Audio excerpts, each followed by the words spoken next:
وعلى آله وصحبه أجمعين. أما بعد فأعوذ بالله من الشيطان الرجيم. بسم الله الرحمن الرحيم. وأوحينا إلى أم موسى أن أرضعه فإذا خفت عليه فألقيه في اليم ولا تخافي ولا تحزني إنا رادوه إليك وجاعله من المرسلين. معزز سامعین کرام، حاضرین دینی بھائیوں، ہر قسم کی تعریف و توصیف، حمد و ثنا، کبریائی و برتری اللہ رب العالمین کی ذات کو زیبا ہے جو خالق کائنات ہیں. درود و سلام ہو اس ہستی اقدس و مقدس جس کا نام نامی جناب محمد الرسول اللہ صلی اللہ علیہ وسلم ہے. سامعین، آج کے درس کا عنوان ہے حضرت موسیٰ علیہ السلام کا مختصر سا واقعہ، یعنی اسٹوری آف پرافٹ موسیٰ. یقیناً آج کی ایسی عدیم الفرصت دور میں اپنے وقت کو اللہ کی باتیں اور رسول اللہ صلی اللہ علیہ وسلم کے فرمان کو سننے کے لیے اپنے وقت کو فارغ کرنا بہت بڑی سعادت مندی ہے. کوئی ٹی وی کے تمام ذرائع، موبائل کے تمام تر آلات، وہ ساری چیزیں انسانیت کو الگ الگ طریقے سے انسانیت کو بلا رہی ہے، دعوت دے رہی ہے. کوئی گیم کھلانے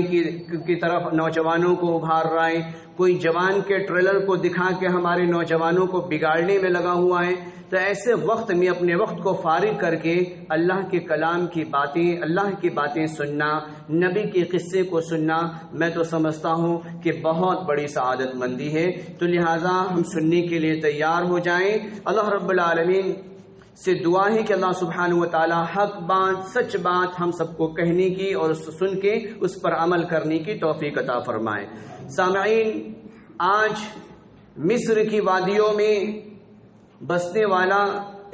وہ اللہ کا لاڈلا نبی جو اللہ سبحانہ و تعالی سے بات بات پر مطالبہ کر دیا کرتا تھا، اور اللہ رب العالمین سے ہم کلام ہونے کے بعد بار بار آپ سے درخواستیں کیا کرتا تھا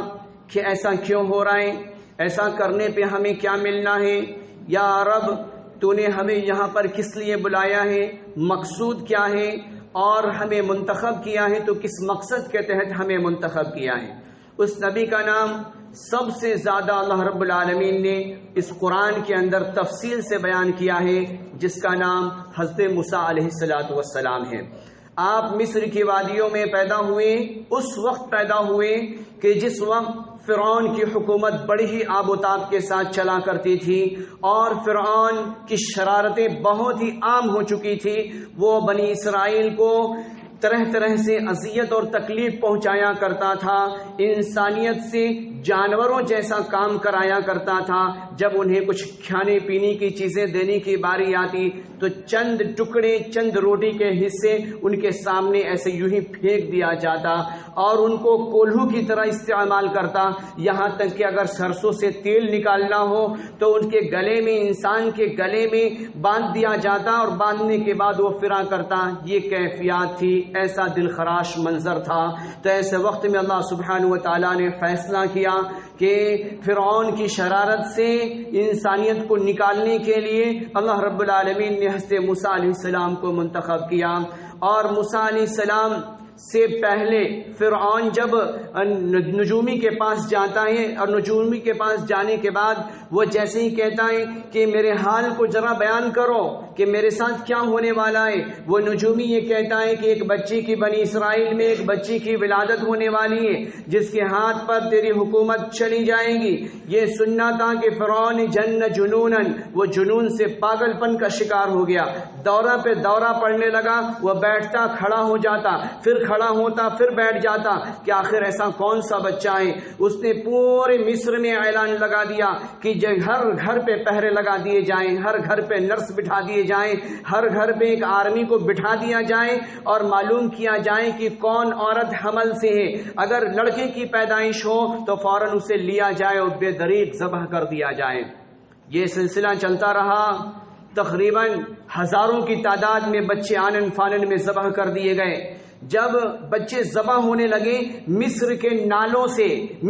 نالوں سے صرف خون کے فوارے، خون کی ندیاں بہنی شروع ہو گئی۔ ایسے وقت میں جو فرعون کے ممبر پارلیمنٹ تھے وہ خوف محسوس کرنے لگے کہ ارے کیا بنے گا کہ سارے بچوں کو یہ ذبح کروا دے گا، تو ایسے وقت میں ہماری غلامی کون کرے گا، ہمارے کام کاج کیسے نکلیں گے، ہماری کھیتی باڑی کی سینچائی اور اس کی دیکھ ریکھ کون کرے گا؟ تو فوراً آنن فانن میں میٹنگ بلائی گئی پارلیمنٹ کے اندر، مصر کے پارلیمنٹ میں، اور تخت شاہی پر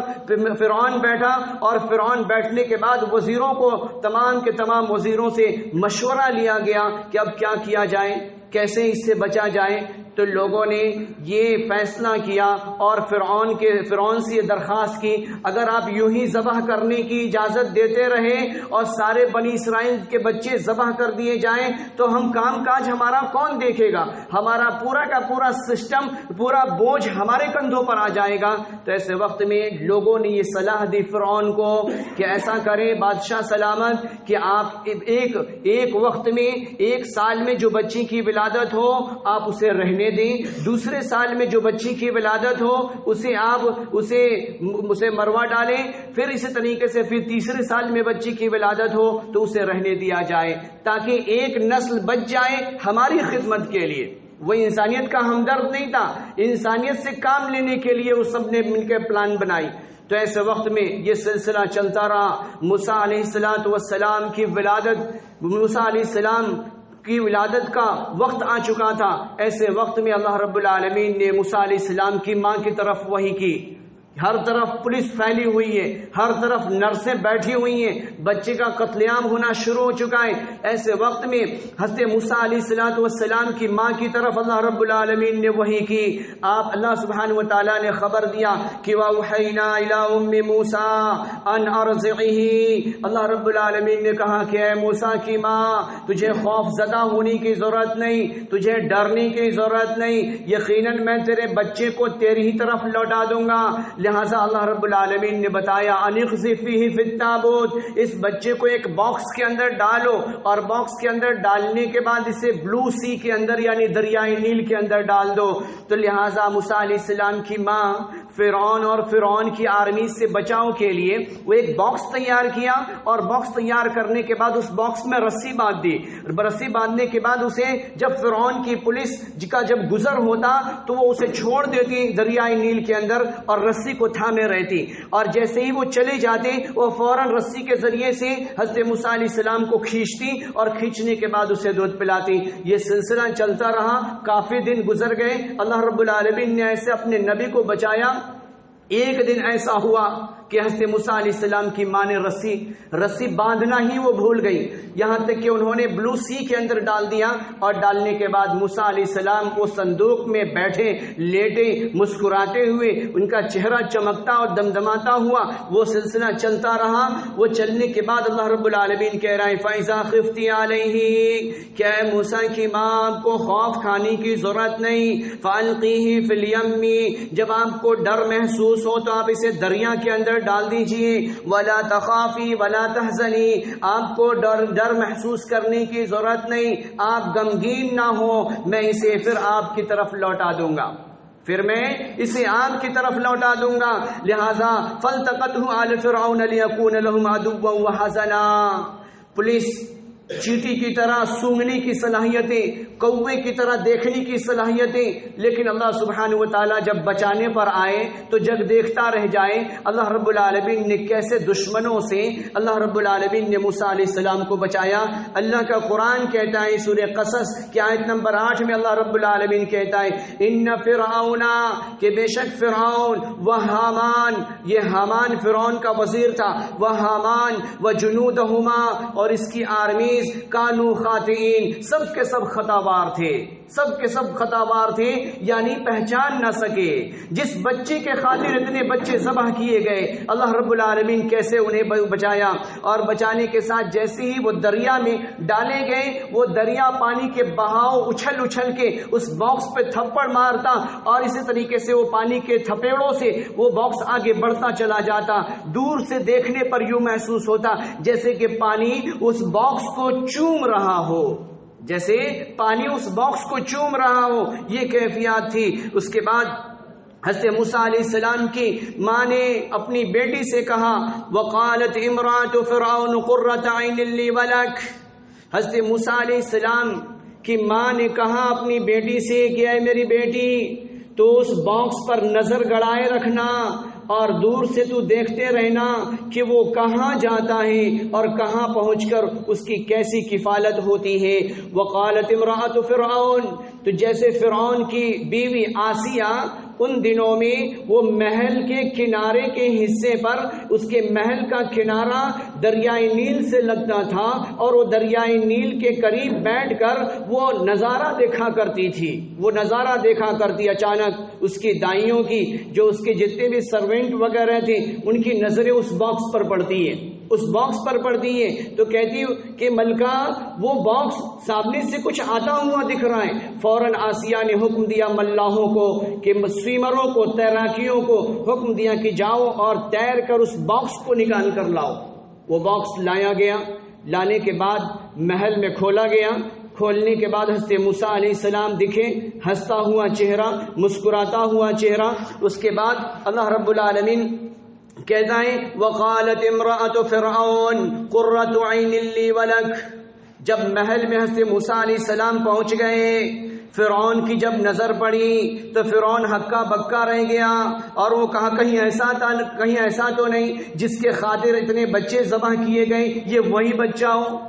کہیں ایسا تو نہیں کہ یہ وہی بچہ ہو جس کے خاطر اتنے بچے ذبح کر دیے گئے۔ آسیہ فوراً کہتی ہے کہ آپ بالکل خوف آپ وقالت امرأۃ فرعون، آسیہ نے کہا فرعون سے قرۃ عین لی ولک، ہمارے پاس تو کوئی اولاد ہے ہی نہیں، ہمارے پاس کوئی اولاد تو ہے ہی نہیں، یہ ہماری آنکھوں کی ٹھنڈک بنے گا، یہ ہماری آنکھوں کی ٹھنڈک بنے گا۔ لا تقتلوا، اے بادشاہ سلامت اسے قتل نہ کریں، اے بادشاہ سلامت اسے قتل نہ کریں، عسیٰ ان ینفعنا، ان قریب یہ ہمیں فائدہ پہنچائے گا، او نتخذہ ولدا، اور ہم اسے اپنا بیٹا بنا لیں گے، وہم لا یشعرون، اور وہ سب کے سب سمجھ نہ سکے،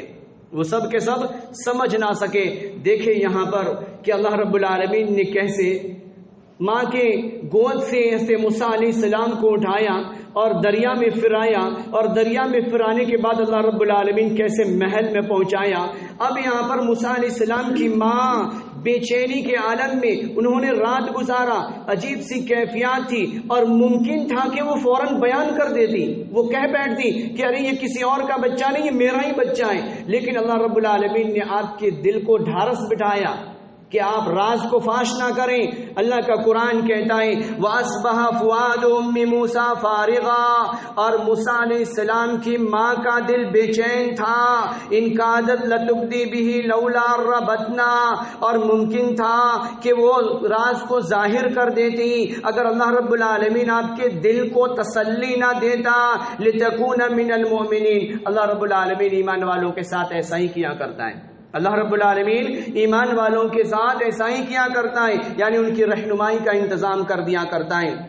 وقالت لأختہ قصیہ، موسیٰ کی بہن سے موسیٰ کی ماں نے کہا فبصرت به عن جنب، تم نگاہ دوڑائے رکھنا اس باکس پر، دیکھتے رہنا اور ایسا احساس دلاتے رہنا کہ وہ سمجھ نہ سکے کہ یہ اس کے خاص ہے، یہ اس کے کوئی ریلیٹیو ہے، تو انجنب وہم لا یشعرون، دور سے ہی اس پہ نظر دوڑائے رکھنا، یہاں تک کہ حضرت موسیٰ علیہ السلام محل میں پہنچ گئے۔ محل میں پہنچنے کے بعد دائیوں کے حوالے کیا گیا کہ وہ چند دن کے گزر جانے کے بعد جب بھوک محسوس کی وہ رونے لگے تو دائیوں کے پاس دیا جاتا، تو اللہ رب العالمین نے اس سے پہلے یہ کہہ دیا تھا حرمنا علیہ المراضع، اللہ رب العالمین نے تمام کے تمام دائیوں کو ان کے اوپر حرام قرار دیا تھا، لہٰذا وہ کیسے اس کے دودھ کو قبول کرتے۔ ایک دائیاں آئیں، پیش کیا گیا، موسیٰ علیہ السلام دودھ قبول نہیں کرتے، دوسری دائی کو بلایا جاتا، پھر ان کے سامنے پیش کیا جاتا، پھر بھی وہ قبول نہیں کرتے، پھر اسی طریقے سے تیسری دائی، اتنے میں ہی موسیٰ علیہ السلام کی بہن محل میں پہنچ گئی۔ ہر طرف یہ چرچا کا بسارے یہ کیسا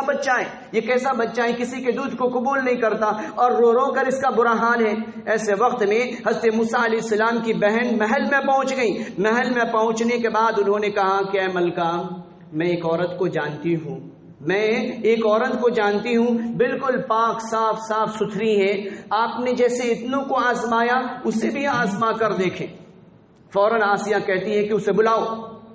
بلاؤ کہ ہم جیسے کہ ہم نے اتنوں کو آزمایا ایک اور صحیح اسے ہم آزمانا چاہتے ہیں۔ اللہ رب العالمین کہہ رہا ہے وَحَرَّمْنَا عَلَيْهِ الْمَرَاضِيَ مِن قَبْلُ فَقَالَتْ هَلْ أَدُلُّكُمْ عَلَىٰ أَهْلِ بَيْتٍ، اللہ رب العالمین نے دائیوں کو ان پر حرام قرار دیا قبل پہلے اس کے کہ فقالت هَلْ أَدُلُّكُمْ، ان کی بہن نے کہا کہ میں ایک گھر کی عورت کو جانتا ہوں یکفلونہ لکم، جو اس بچے کی کفالت کرے گی، وَهُمْ لَهُ نَاصِحُونَ، اور میں ہمدرد ہوں۔ فَرَدَدْنَاهُ إِلَىٰ أُمِّهِ كَيْ تَقَرَّ عَيْنُهَا، اب یہاں پہ اللہ رب العالمین اپنا وعدہ پورا کر رہا ہے۔ اللہ رب العالمین اپنا وعدہ پورا کر رہے ہیں۔ کیا وعدہ تھا اللہ کا؟ اللہ کا وعدہ یہ تھا کہ موسیٰ کی ماں تجھے ڈرنے کی ضرورت نہیں، اپنے بچے کو تم بلو سی کے اندر، دریائے نیل کے اندر ڈال دے، میں اسے پھر واپس کر دوں گا، اللہ کا قرآن کہتا ہے سورہ القصص آیت نمبر 12 میں اللہ رب العالمین کہہ رہا ہے فَرَدَدْنَاهُ إِلَىٰ أُمِّهِ، پھر اللہ رب العالمین نے موسیٰ کو موسیٰ کی ماں کی طرف واپس کر دیا، کئی تقر عینها، تاکہ ان کی آنکھیں ٹھنڈی ہو جائیں۔ موسیٰ کی جدائی میں ان کا برا حال ہو چکا تھا۔ وَلَا تَحْزَنْ، اور غم نہ کر، وَلِتَعْلَمْ، اور جان لے، أَنَّ وَعْدَ اللَّهِ حَقٌّ، کہ اللہ سبحانہ وتعالیٰ کا وعدہ سچا ہے، وَلَكِنَّ أَكْثَرَهُمْ لَا يَعْلَمُونَ، لیکن اکثر لوگ نہیں جانتے۔ اس کے بعد یہ سلسلہ چلتا رہا، محل میں آپ پروان چڑھنے لگے۔ اس کے بعد موسیٰ کی ماں آتی، موسیٰ علیہ السلام کو لے کر جاتی، وہ اپنے پاس رکھتی، پھر کچھ مدت کے گزر جانے کے بعد محل کے حوالے کر دیا جاتا۔ آخرکار وہ دن بھی آیا کہ آپ جوانی کو پہنچ گئے۔ جوانی کو پہنچنے کے بعد آپ نے سیر و تفریح کے لیے باہر آپ مصر کے بازاروں میں آپ نکلے، اور نکلنے کے بعد آپ نے کیا دیکھا کہ لوگ غفلت کی زندگی گزار رہے ہیں، آگے بڑھے۔ آگے بڑھنے کے بعد انہوں نے کیا دیکھا؟ دو آدمیوں کو دیکھا کہ وہ آپس میں جھگڑ رہے ہیں، ایک ان کے قبیلے سے تھا اور ایک فرعون کے قبیلے سے تھا۔ اس نے مدد کے لیے موسیٰ کو بلایا تو حضرت موسیٰ علیہ السلام اس کے قریب گئے، اور انہوں نے قبطی کو جو فرعون کے قبیلے سے تھا، مفسرین لکھتے ہیں اس آیت کی تفسیر میں کہ وہ فرعون کے آرمیز کا انٹیلیجنس کا ایک آدمی تھا،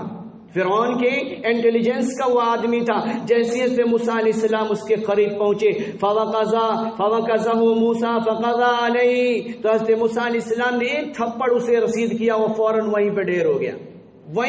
ہو گیا۔ تو حضرت موسیٰ علیہ السلام نے کہا قَالَ هَذَا مِنْ عَمَلِ الشَّيْطَانِ، یہ تو شیطانی عمل صادر ہو گیا، یہ تو شیطانی عمل ہے۔ إِنَّهُ عَدُوٌّ مُضِلٌّ مُبِينٌ، اور شیطان انسان کا کھلا ہوا دشمن ہے۔ حضرت موسیٰ علیہ السلام کا مارنے کا اور موت کے حوالے کرنے کا بالکل ارادہ نہیں تھا، لیکن تھپڑ رسید کیا۔ اللہ رب العالمین نے ان کے جسموں میں اتنی قوت عطا کی تھی کہ وہ وہیں پہ ڈھیر ہو گیا۔ تو حضرت موسیٰ علیہ السلام رب سبحانہ و تعالیٰ سے کہہ رہے ہیں کہ یہ تو کھلا ہوا یہ تو شیطانی عمل کا صدور ہو گیا مجھ سے، میں نے تو ارادہ ایسا نہ کیا تھا۔ تو حضرت موسیٰ علیہ السلام کہہ رہے ہیں قال ربی، اے ہمارے رب، انی ظلمت نفسی، کہ میں نے اپنی جان پر ظلم کیا ہے، فاغفر لی، مجھے معاف فرما دے، فاغفر لی، اور تو ہی معاف کرنے والا ہے۔ اے اللہ، مجھ سے غلطی ہو گئی، مجھ سے خطا ہو گئی، تو معاف کرنے والا ہے، مجھے معاف فرما دے۔ انہ هو الغفور الرحیم، اے اللہ تو بہت زیادہ معاف کرنے والا ہے، اے اللہ تو بہت زیادہ معاف